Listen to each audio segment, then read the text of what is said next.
magaalada Hargeysa waa magaalada kaliya ay Soomaali degto ee heesu aad ku qabtaan yani ay aad ku qabtaan marka la waxaan ka wadaa waa magaalada kaliya ee hees kasto loo qaaday qaraxda ay noqotay hees hirgashay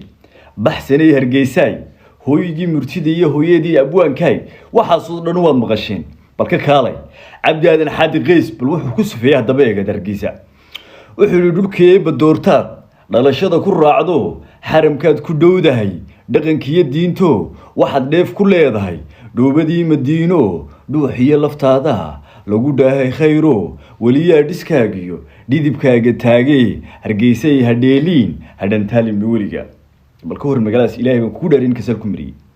Saare Axmed Baqaad jirteesta Ilaahay uu naxariistay hadaba su'aasheedu waxa weey way bay magaalada Hargeysa kasto loo qaado ay u qarxdaa magaalooyinka kala sahay heesu qaban taasoo kaliya tiigso jawaab muqdisho way jiraan ay safar badan oo qarxay oo dii waxa ay safar badan oo caan muqdisho loo qaaday way jiraan xajka geeska bari maxamed ibraahim warsame daraawi midheeda lahaa laakiin su'aashu waxa weey way bay magaalada Hargeysa ayadu uga duwan tahay magaalooyinka kale